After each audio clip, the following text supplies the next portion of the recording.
Broadcasting from the UK and across the world online. You're now watching The Moore Show and I'm your host, Kevin Moore. Now for the next hour, I'll be covering subjects that will open up your mind and provide you with information you may have never heard before. Now on today's show, I'm about to be joined with my guest, Robert O. Williams. Now Robert is the co-founder of 108 Inc., a Portland-based innovation technology company. Now he's also the inventor and developer of quantum code technology and sympathetic resonance technology. Now Robert's research has provided scientific breakthroughs in field-based technologies, consciousness and human potential. Robert has also enjoyed a success as a musician and educator and has taught music at the university level and recorded and performed with such artists as the Beach Boys, Paul Horn and Charles Lloyd. Now after having a near-death experience in 1979, Robert devoted all his time and energy towards researching consciousness and subtle energy, along with conventional physics and medicine.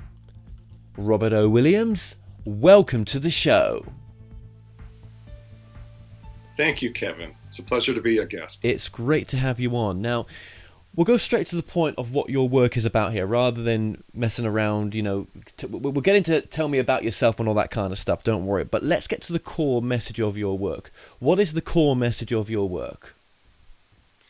I would say the core message is based on my direct experience. I was able to have several near-death experiences and go to different dimensions and do a lot of research from what I took back and then going all over the world and researching what's going on. What my core work is about is looking at the phenomenon of world consciousness or mass consciousness and how critical mass consciousness is in our individual awareness, our individual ability to live more fully, to live more holistically.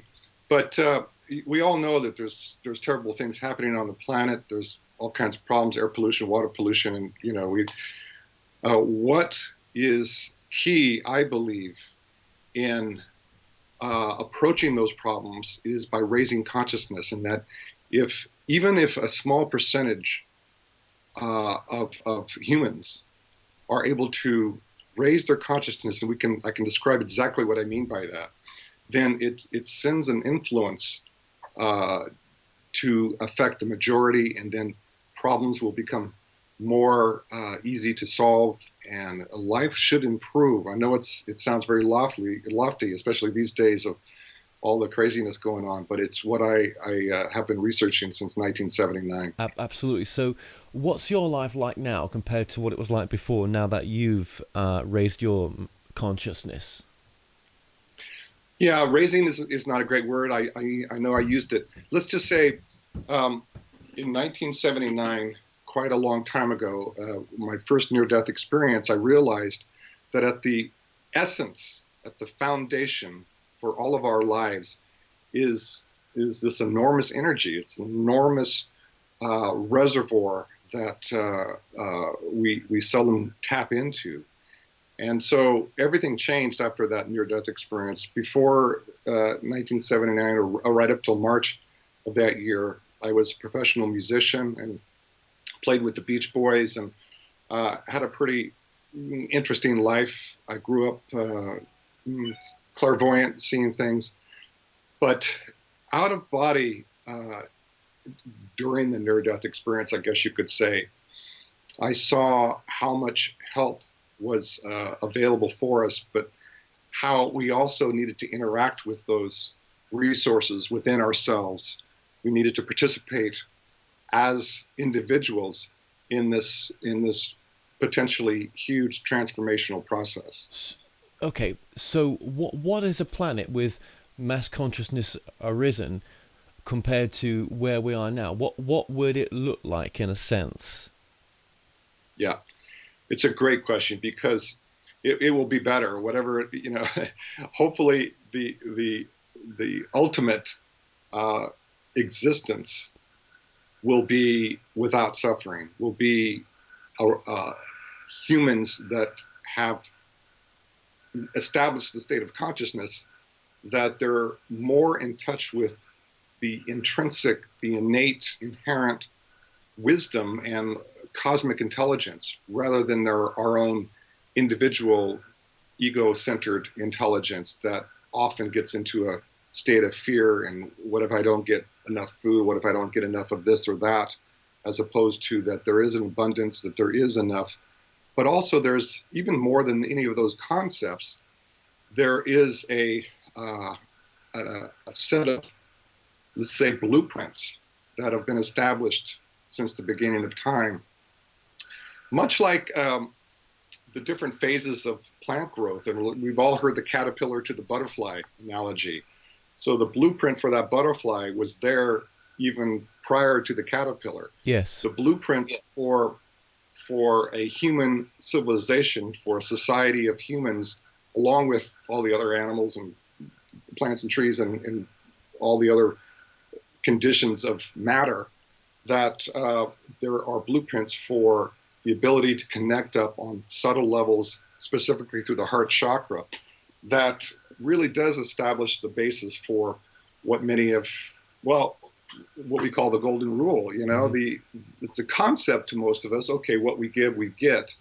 Well, what we want from others is what we, or what we want for ourselves is what we can give to others. When I was doing subtle research on energy and how it was linking between people, I would see this beautiful gold light, especially between a mother and her child and her infant, and that is unconditional love. That is something that the mother's not calculating what she's going to get out of the deal, you know, and so there is an example of unconditional love, and of course we all have it. We all have that blueprint, but it's limited. It's not access to the point, and that is because of fear, because of our different phases. And what I think it can reignite our whole human heart is really there for the asking. Do you find it difficult to go and be with other people that aren't into these subjects and come from the space you're coming from, or do you find that the beauty of it, that actually they're able to show you the opposite of where you're coming from, and it's just a gift, the whole thing is?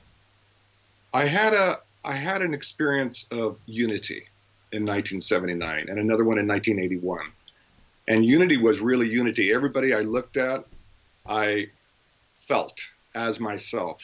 Every object, whether it was an ant on the ground or a tree, it was an amazing experience, and it lasted for about 3 or 4 months. And that state of consciousness was always loving, was always attempting to serve the other in an appropriate manner with compassion and also with tough love. And it's not just being lovey-dovey. It's actually being connected to the point where we can serve whatever consciousness or whatever state the object is in. So when I still have that light, and when I look, wherever I go, I can see it. There's not any place without it.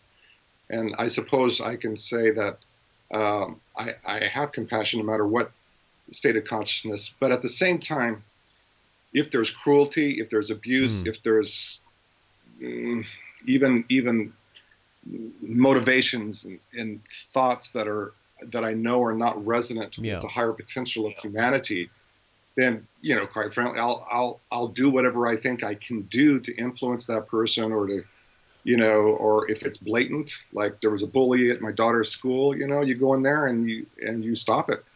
So I don't know if that answers your question, but I think it does. Okay. So you keep the human aspect in there as well, because that's so important. We came here to have this human experience as well, and you're not neglecting that neither in the work that you're doing.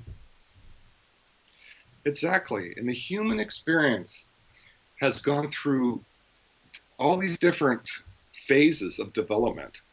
And as you know, and I watched several of your shows, and I just love your show, by the way. You have great guests, and you're great. I had no idea you watched them. Sorry, right, okay. They're on YouTube. You're out there, man.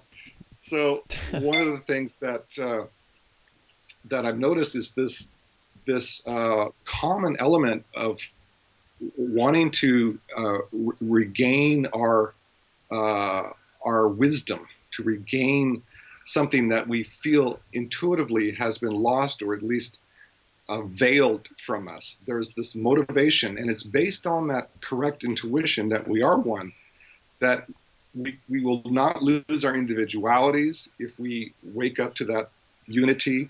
And at the same time, we know that there are intrinsic bodies of information or fields of information that we can access. Right. That puts us in a whole, that just makes life easier to begin with. And hopefully, if we get enough of those experiences, that enough of us that are in that state, it will have a mass effect. Yeah, I mean, I always question myself. If there are souls with plans that come here with the free will, along with those plans as well, so they don't have to happen as we sort of lay them out.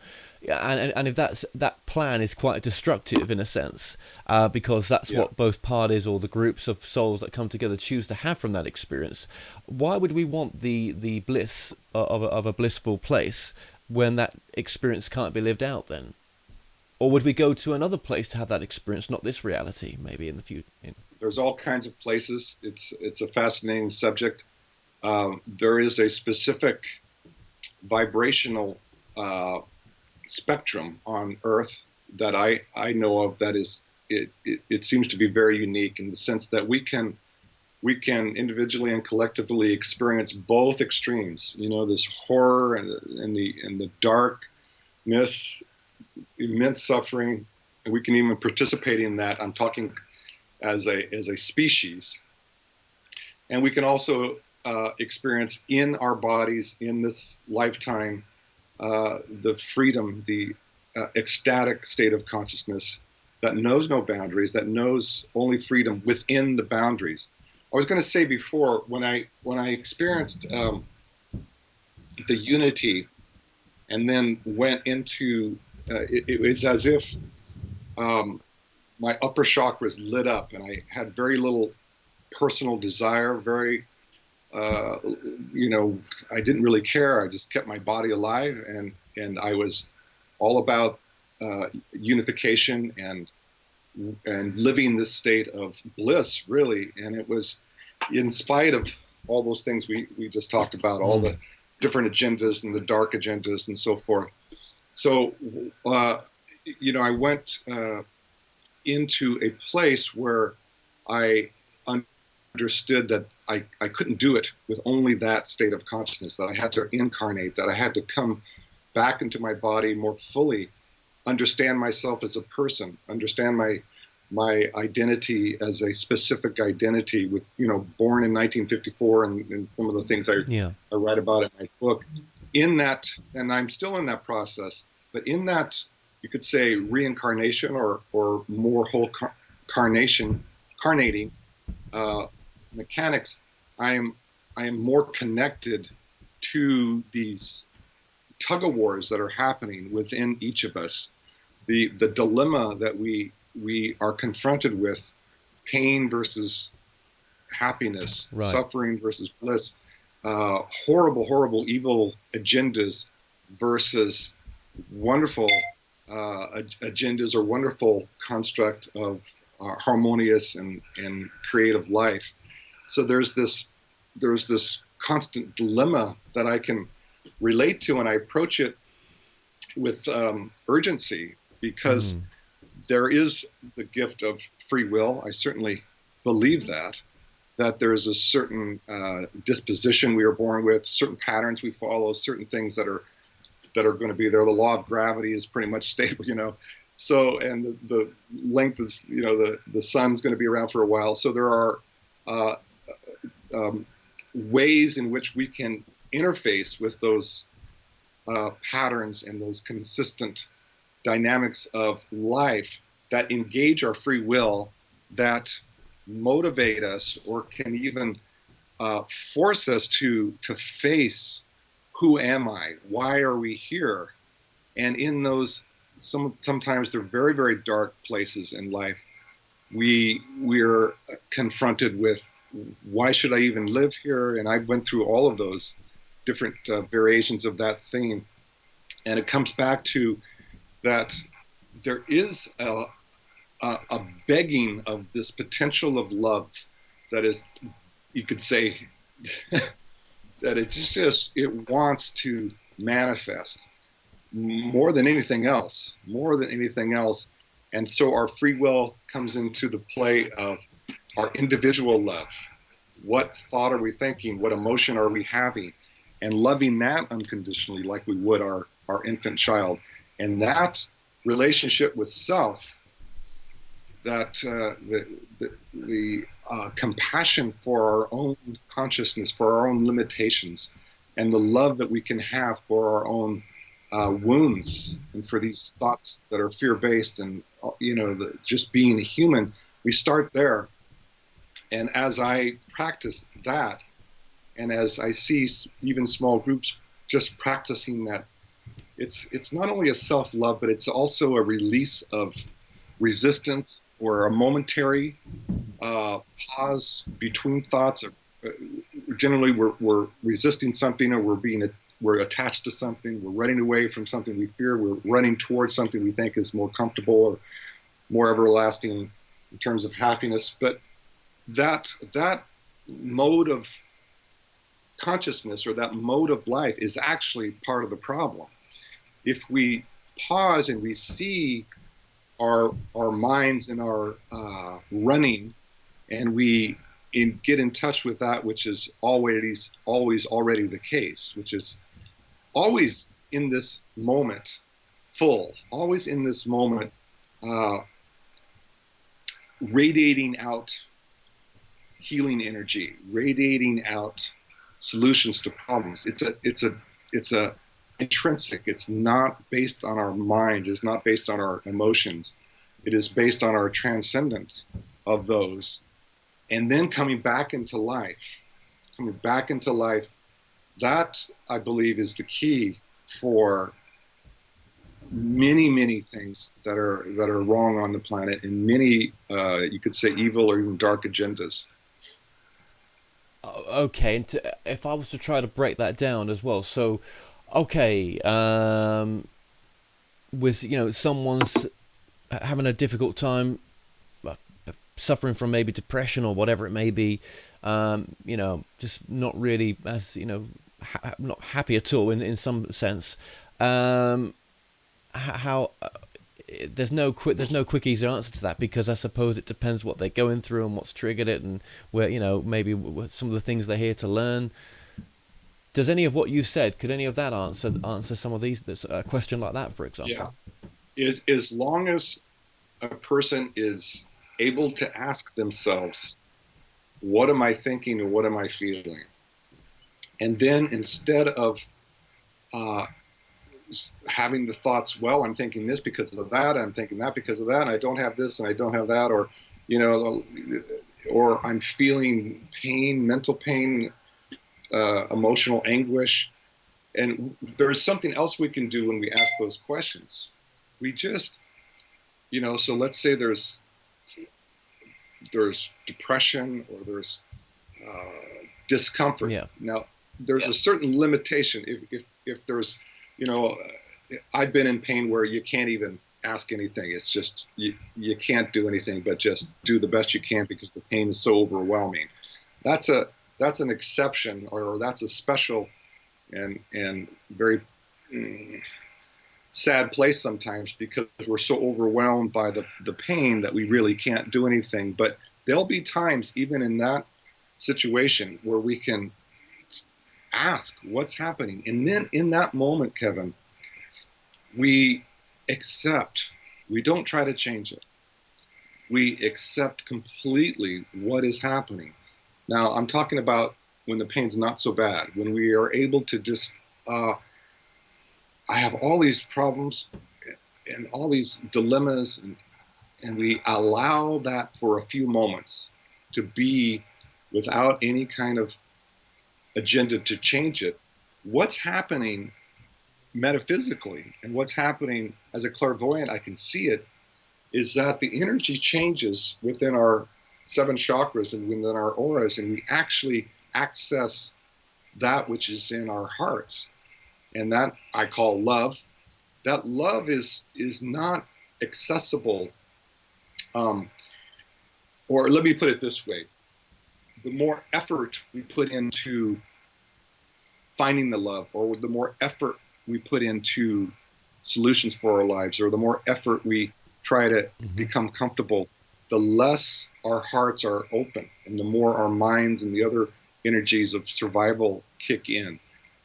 The less we try, the more we are able to access that heart love.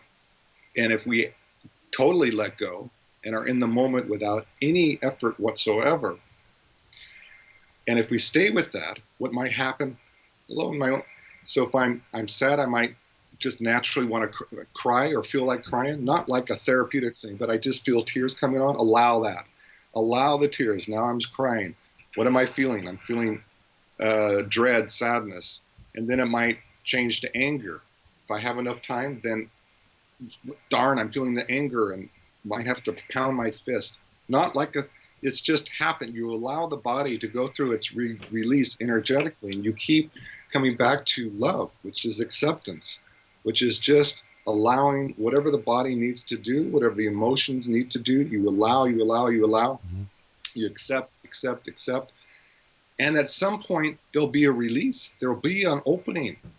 And that opening to our own hearts will most often bring us some kind of inspiration, will bring energy to our physical energy. We sometimes get chills, we just have these ahas, or we feel safe for that moment in the midst of all the other pain. We just feel like, I can find safety here. There is a home within the midst. And that is literally the heart chakra that has been overridden by other forces for so long. The heart chakra, that heart of the earth, the heart of the core within that heart is the same for all of us, and it has this power of transformation. It's how I healed my own body from being dead and given 6 months to live. I did other things too. I'm not discounting other kinds of Sure. healing and medical treatments. But the key for me was that complete surrender into my own situation, my own condition, continuing to surrender, and then it's like it's like a veil is lifted, or it's like a hidden treasure chest is open, and the medicines start to work, or sometimes there's spontaneous healing, or sometimes relationships shift spontaneously. We engage again with our, we don't run away from our minds, we engage again, but then now we have a companion, which is our own hearts, which is our own love. Does that kind of make sense? Yeah, yeah, absolutely. And again, this is where all your material points to, that love is the power. This is the answer. And could you exchange the word God for love as well? Could love be the new Sure, word for God? sure. Yeah, in fact, well, yeah, we had a healthy, friendly debate with the publishers. I had with the publishers. Love is so overused. Love is overused. And power is overused. Well, yes, but it's also being used all the time. People say, "I love this." I love this game, and I have a 12-year-old daughter who's in love with this guy at school. There's, we most of the qualities of love are transient, and yet uh, the the wisdom of the ages is also including the concept of this love that is divine, that is not limited to a physical body, not limited to a physical or a personal agenda. That is actually the core of our whole existence. And I talk about that in the book. And so we decided to be bold and just say, love is the power, because that is the source of, it really is the source of Well, our energy and our consciousness, our life. And it has power to heal with zero effort on our part. It has power to, uh, Einstein used to say, when he was trying to solve the equations or solve the riddles of the universe, he would try, and he'd work. He was very smart, and I read all his stuff. And he would come up to a place where he just couldn't go any further. He could not figure it out. He was in this, dilemma mm-hmm. of his own frustration of not being able to solve these problems, what he would do, we'll all relate to this. What he would do is like just stop his effort, go out, get his violin, go on his little boat, on his little sailboat, and just start playing the violin out on his lake. He wasn't thinking about solving anything. He was letting go, and just his joy of playing music. Didn't matter how good he was in that moment, and his heart would open. Now, he didn't say that, but he said all of a sudden the solution would just flash before me. The equations would just solve themselves, and I'd see them in the middle of playing. I wasn't searching for them, but I got out of my own way. And what is there when we get out of our own way is healing, is solutions, it's a whole more holistic life. So we would rush back and get on the chalkboard and solve the problem. And as a musician, we know we get out of our own way at a certain point of our technical ability, and something happens that we know is beyond us. So we're getting out of our own way to get into our innateness of what we are. This energy, having this experience. This, some call it the soul.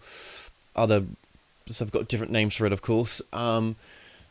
Getting out of the way. Why are we in the way though? What's wrong with us? Is there some? Why are we not that which we are in the way of? Why are we not that? Yeah. It's because we could say that the creator gods, or the creator, or the mystery behind humanity included our own ability to choose. And we had to go through phases of development. And this is conventional science, where, we were tribal, we had to compete over food. We didn't have enough. There was this time of evolution where we often didn't have enough. We had to learn how to fight for our food. We had to learn how to fight and defend our tribe, to fight off the tigers that were going to eat our children or eat ourselves. So that was a very important evolutionary stage.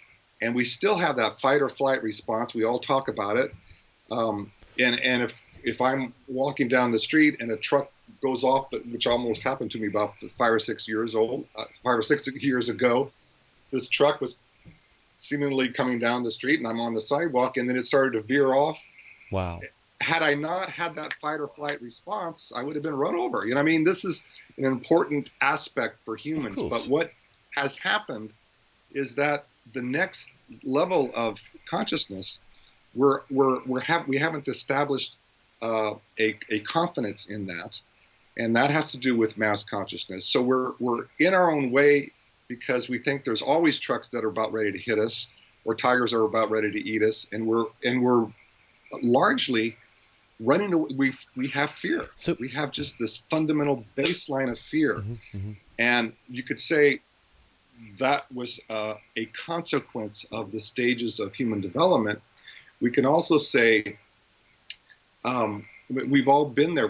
Why am I so afraid right now? Why am I so anxious? I mean, I know I'm going to be okay. Yep. I know, this interview is going to go okay. I shouldn't be nervous. Whatever I'm thinking, the mind can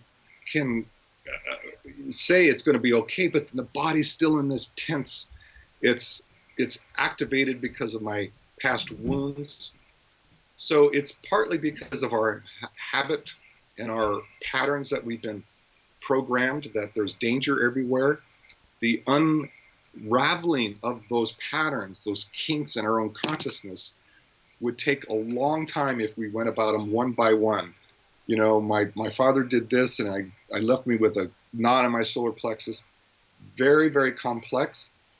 But what I found is this practice of love, this practice of acceptance, actually does a lot of that for us. So getting out of our own way is a conscious choice we begin to make. But also, I want to throw in here that there are technologies and ways in which we can create a safer environment in our own auras, in our own biofields, which is the better term these days, our own fields of energy. If we're confronted with energies that the body hasn't been uh, adapted to, that hasn't been familiar with, such as electromagnetic fields and all the things that we're confronted with every day, Sure. the body will go into a fight flight response. If we can create an environment that don't have those influences, or those influences are neutralized, it makes it easier to have this process of love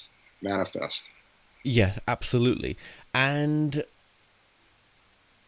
what is, well, I was going to ask you that. What is your understanding? Are we a soul having a human experience? What is the soul?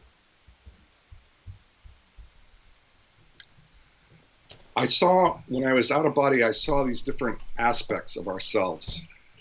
We have our physical, we have our emotional bodies, which is a real field of emotional energies. We have our mental bodies, which is a real, like a bundle of thoughts that we resonate with on a continuum, uh, mostly out of habit. And then we have our higher bodies, forms. All of these are inclusive of the grosser aspects. The higher body here knows what to do from moment to moment. That's accessible through our hearts. And then higher than that becomes more groups, like soul groups. And the soul groups acts as one entity. So the soul group with, just like our bodies, or it's these fractal relationships are very similar. So we have one body, your body and my body, they're different, but I have two hands connected to the same heart, and they can be doing two completely different things, but there's a common intelligence. So like that, the soul groups work that way. There's a specific heart consciousness for a particular soul groups. And then finally, there's an entity called humanity that has one heart and like one entity with all these different faces and aspects. And that's going through, and we're all affected by it. Even the enlightened ones that are liberated from it are still, while they're in their bodies, they're subject to the condition of humanity as one entity, the 7 billion people Yeah. that are forming this one big body with seven chakras. Then it goes into worlds or existences that are even greater than that. That the whole human race is one cell of a greater being, and Right. it gets to the point where it is so outside of our ability to And comprehend. and has this truth come to you That since your when you had the near death experience? Was this more of a, how did that truth work for you? How have you come up to it? How have you come to your truth? Is it through your near death experience?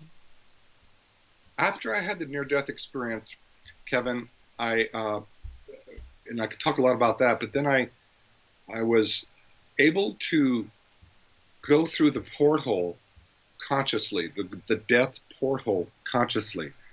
And how I was able to do that was, there are certain conditions that are making sure our individual bodies stay alive. I mean, you know, duh. I mean, that's a good thing. So even when we're sleeping, our bodies, if there's a little cut on our hand, bodies will heal. There's all these things happening. So what I was able to do is just get into a meditative state, and I know this sounds perhaps uh, in a childish way, but I would say prayers, and so I don't mean it in a childish way. I would say these prayers for the highest good of all time, all space, and so forth. And I learned ancient prayers. So I would say a prayer to serve for the highest good. Then I would locate my biggest resistance psychically, or just ask myself, what am I resisting? What am I afraid of? And I would finally, as I would travel that pathway, travel the doorways of resistance, which is a interesting practice, because you go, instead of like the fear of not being heard or the fear of being unloved, go right in there and be with that fear, love that fear paradoxically of not being loved. And then I would pop out the other side. Finally, it was fear of death. I would go right there, and my breathing would change, and the fear of death would release, and my body would kind of stump over, and people around me. I mean, I never had monitors hooked up, so I don't know if my heart was beating a little bit or not at all. But I would be out of my body then, and then I would travel through these different dimensions. So that was my technique. And then there was a kind of a blackout at some point in my travels, consistently a blackout, like going to sleep. And I would wake up back in my body. So that was the answer to my prayer. If I was meant to be back in my body, it would happen. It wasn't like, oh, it's time for me to go back in my body.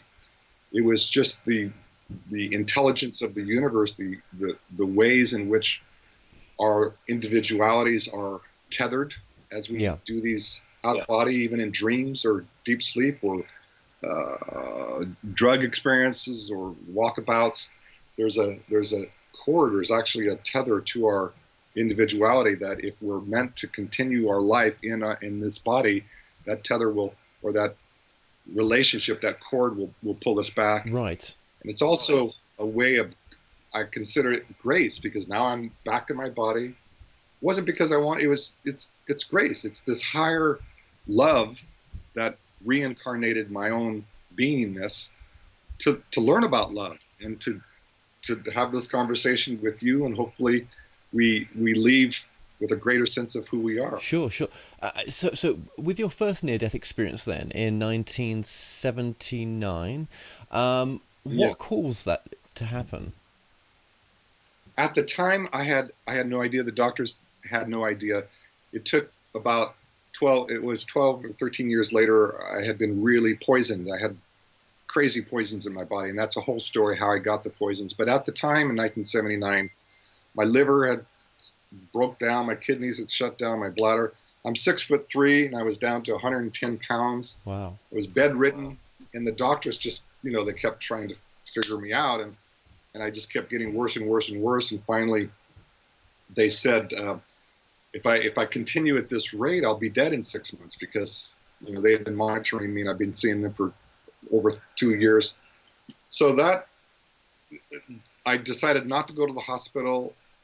I'd already been meditating. I believed in life after death, and I was young, 25 years old, didn't have a wife or child, very few attachments, had made $1 million, had kind of done, I was a musician for the Beach Boys and saw the world and had all kinds of experiences, a very full life, even though I was 25. So in a sense, I was fine with the thought of dying. So I didn't go to the hospital. And I guess your question was what caused the near-death experience. It was a combination of my poisons, the killing me, and my willingness to die. Right. And I woke up and saw my body on the bathroom floor, and then went through these different dimensions. What was it like going through the different dimensions? I mean, was it as real as this, or was it something even more? Yeah, more real. Yeah, it's a great question. We feel our physical. This is real, right? Yep, Look at this. This is real, and our five senses are very keen to explain to us or give us information of reality. Right. It's solid, and the sun always comes up in a way, and there's these consistent patterns. But if you can imagine something even more real than that, I don't know how to explain it, but it was more real.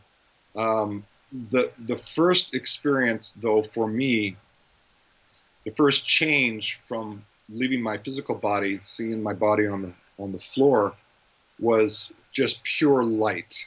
I didn't see a tunnel. I think I've read all the books on near-death experiences. I didn't go through a tunnel. I didn't see relatives who had already passed on. I didn't see anything. It was just light.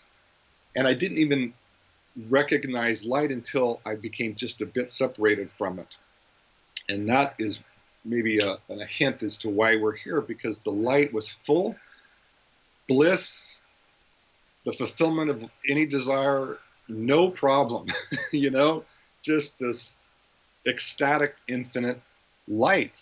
And then I was a subject witnessing that light, so close to it that I could talk to it now and remember this light.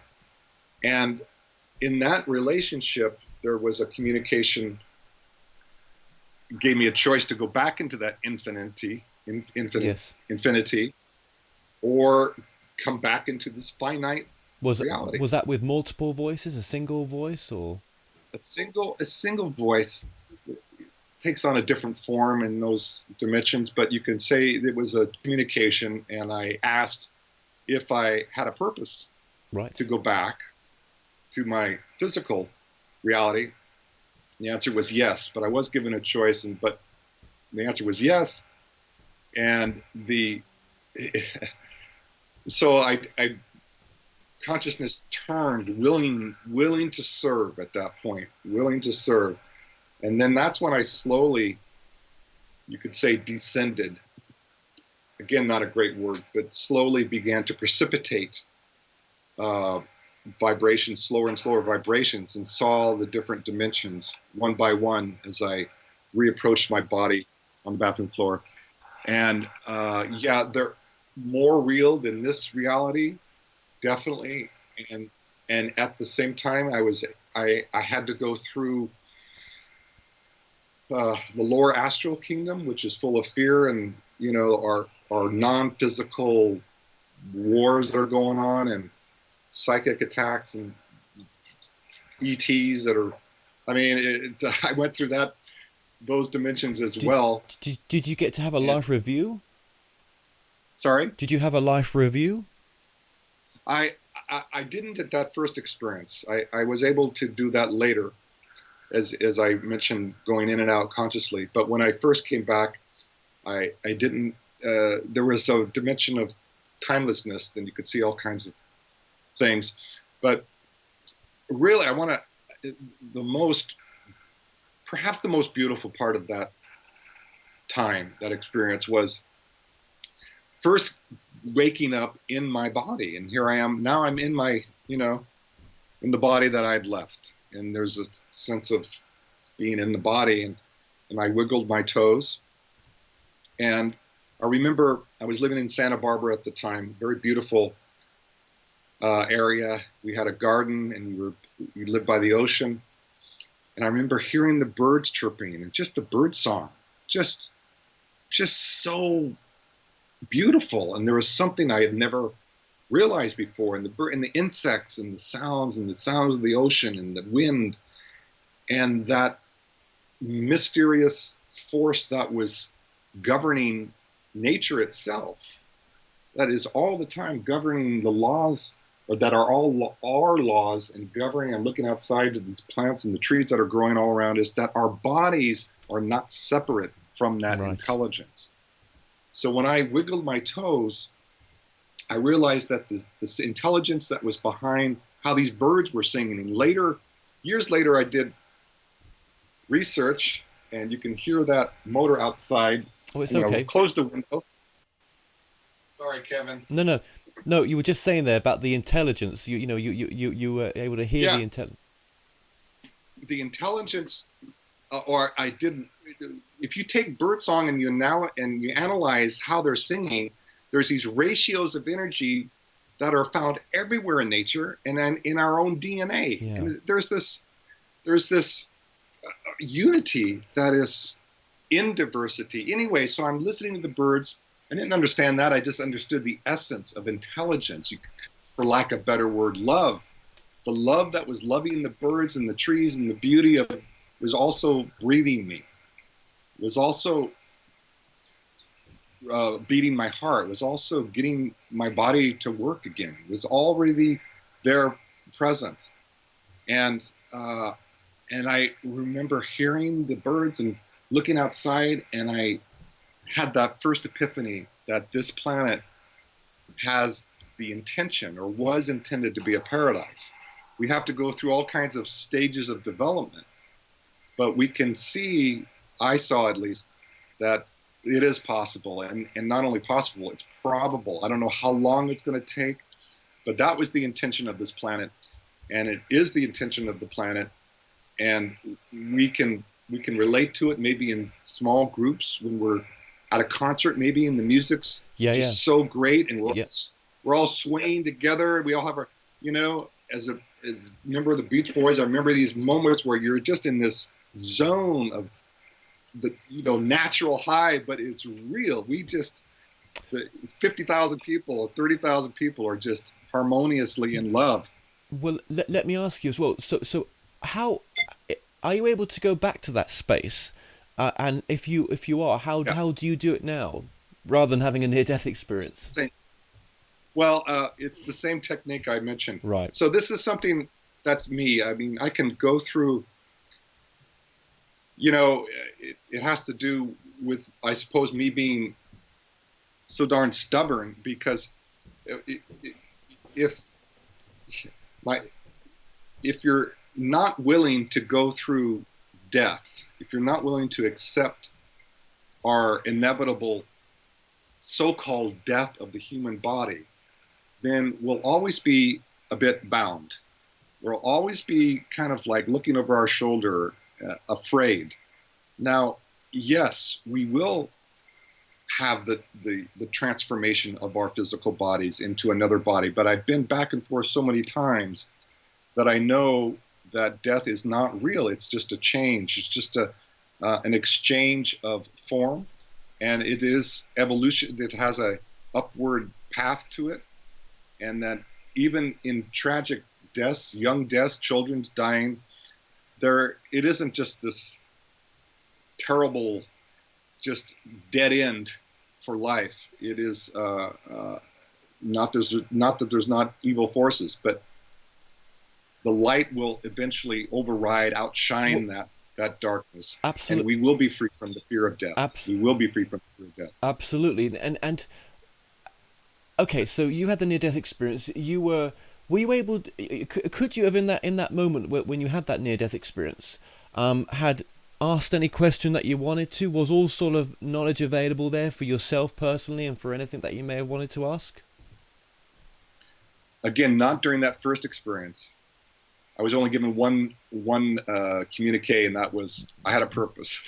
But in But for the next experience, it was, yeah. yes, yes, yeah. There are aspects of ourselves can translate into a separate being that has information, and it's uh, that's the main message. Even though there are guides that are separate from our physical bodies, we can communicate with, we can channel, we can receive information. I certainly did that many times. But you Yes, said that it was an aspect of you that you was able to speak to in this second near death experience, or you're labeling it as an aspect, which kind of I guess gives you a bit more empowerment because you're saying it's not me, it is me, but it's separate, but it is me, but there's a there's separate the there's a separateness in the intelligence, but actually it's just a part of me because as you've said in the whole interview, everything is one.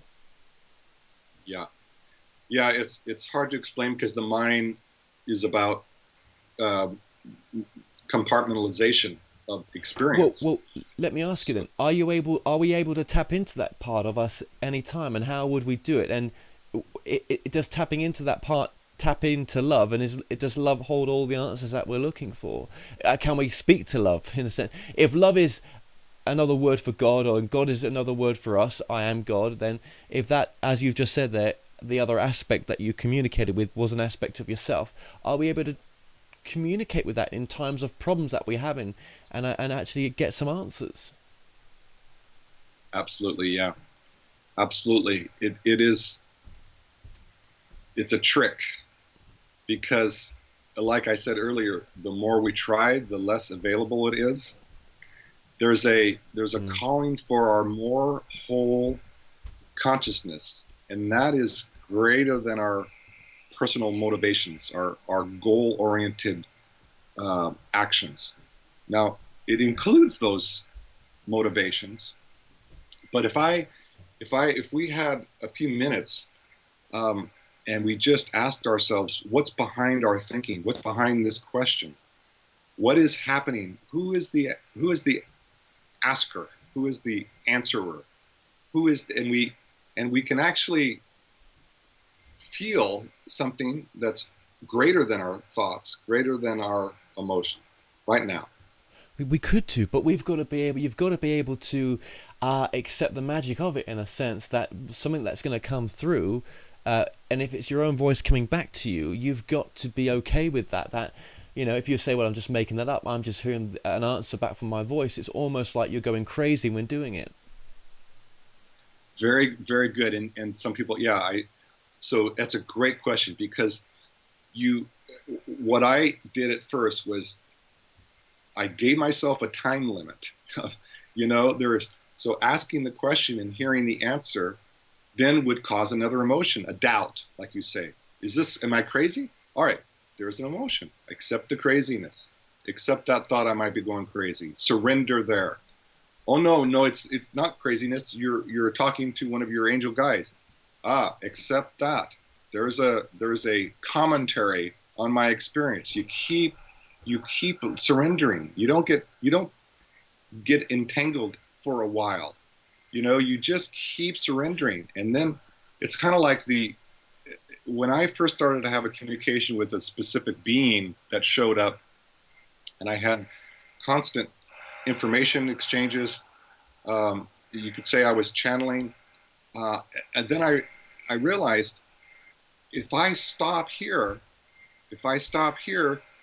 this being will always be separate from me. And we will always be separate. And I'll be the receiver of information, and he'll be the giver of information. So I went within him, and I said a prayer and bowed to his divinity, and I kept surrendering there, kept surrendering, and he was waiting for that too, and then we became one, And and then we went on from there. beautiful. And I bet that's never let you down. I bet when you've asked questions and they've come back and you've surrendered and not said, oh, well, is that just my craziness taking place, or is that the voice, my own voice is coming back because I want it to be? But when you've actually given it time to whatever you asked it, he, she, it, I bet you there's been some truth in what's come through. Yeah, and the paradox is we get reincarnated again, and then the supposed separateness shows up again. It arises once again, And and yet we've had that reality, that realization that we are really not separate. and as you say, it could be an aspect of us.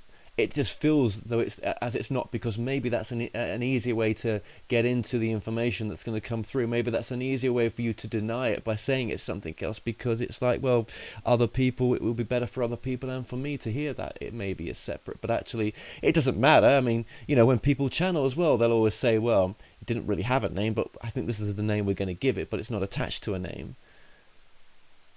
Yeah, these are all aspects of self, and because the mind needs to compartmentalize, we actually, you know, the divine is infinite. So from infinity, there comes a supposed separate being, and it's connected to our higher intelligence, and that higher intelligence is speaking to the lower intelligence. It is very magical, very beautiful, Yeah. and Yeah. and we don't want to disregard our separateness. I don't want to go that direction either. We want to actually glorify this separate body, or what's the better To way have to the say human it? experience. To have the human experience, and I believe that's the whole point of this planet, because of the electromagnetic fields and this physical reality, is to have our unique bodies, personalities, mind, egos, to have all that. And you know, no two snowflakes are alike, no No. two cells in our body are No. alike, no two fingerprints. So the unbelievable mystery of nothing being exactly like anything else, along with this unity that is never away from us, that is always constantly providing the energy for this creative diversity, that's recognized in the heart and lived eventually from the heart, Ab- not the mind. Absolutely. And you've also got an app out for this as well, haven't you? There's an actual app that goes with the book as well. The app is a result of working with a lot of very smart scientists. What I saw in several of my near-death or out-of-body things was a bunch of mandalas. There's 108 symbols that indicate potential of consciousness, or that are symbolic for potential of consciousness. And the ratios of those mandalas when you look at them. In the old days, they used to meditate on these mandalas to open one or more of the Right. chakras. It was just an exchange of resonance. And when we, for instance, we look at the sunset, humans don't have to take a vote. Is this beautiful or not? Mm-hmm.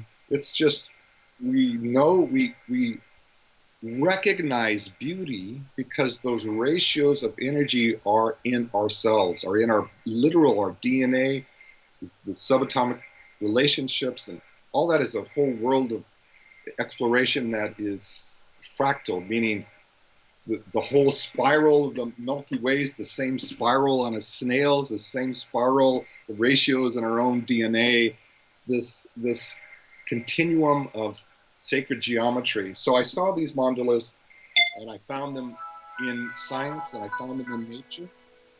Yep. And I worked with Bill Tiller at Stanford University. Make a long story short, we found a way to broadcast the energetic construction of these ratios through the airwaves and eventually through the digital domain.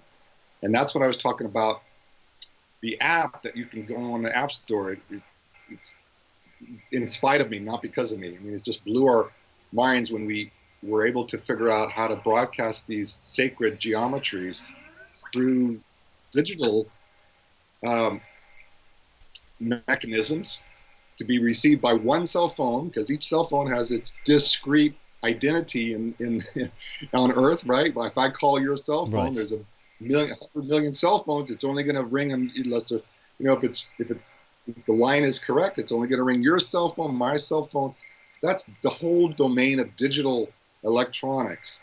So these are carrier waves. So when I talk to you on my cell phone, my voice is being carried on the cell phone, being carried through it goes up to a satellite. It's unbelievable all the things that are happening for you and I to have this Skype conversation. Of course. Digital, what we can carry on these digital waveforms or these digital broadcast bits is these sacred symbols. And that's, we did a 2-year study, and it turns out you turn on this app and your actual heart rate variability increases, which means your stress goes down, which means your immediate environment is more natural. Right. So that's, yeah, I can offer that right now. Go to the App Store or the Google Store, depending upon what kind of phone you have, and for $1.95 one-time fee, you turn on this app, you feel these natural frequencies like a walk in nature. And what do they type in to search for that on the App Store? Well, the easiest way these days, Kevin, is to go to loveisthepower.com. Loveisthepower.com.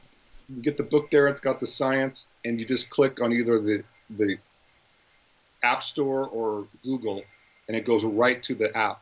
Yeah. If you want to search for it, it's called the Heart Plus, or the 108 Heart Plus, and the plus sign, not PLUS, but the plus sign, Heart Plus app, and you'll find it that way too. Wonderful. Okay. We've barely touched your work because we didn't get into the other near-death experiences that you had as well. And obviously, even your time in the band, the Beach Boys as well, which was a bit of a shame because, maybe there's a chance for another interview in the future. I'm sure there is, because there's transcendental meditation. There's all sorts of more things we could have discussed, but obviously on this level, time has beaten us just right now. What would you say then is the most important message of your work? It is, I suppose, it's a message of hope and optimism. There are things that are happening automatically that are moving in the direction of higher consciousness, a reality based on a higher state of consciousness of the heart. So those are automatic things. And so let's pay attention. Your show, what we're talking about, these random acts of kindness, the women who march after Trump. I don't want to become political, but these organizations that are talking about love, that are talking about higher consciousness and a better way of life, let's be alert for those and have our attention there. And then when we have a moment during the day of between thoughts, between activities, who am I? What's happening here? And just access that love That's, I think, the most important work we can do as individuals right now. Be Absolutely. alert for organizations and for what's happening in the direction of more love and more less suffering, and then our own internal loving our own dilemmas, our own confusion, our own frustration, allowing that with our own, like mother's love for our own internal process. Those together will make a huge, huge influence, Absolutely. positive influence. Well, listen, Robert, just thank you so much for coming on here to share your story as well. And I'm sure at some point we will cross paths again. I'm sure we will do. So just thank you so much for joining us today. I look forward to crossing paths again. It's been such a privilege to be on your show, Kevin, and thank you for all your viewers, all your listeners. It's a powerful organization you have for good. I commend you, and I'll help you in any way I can.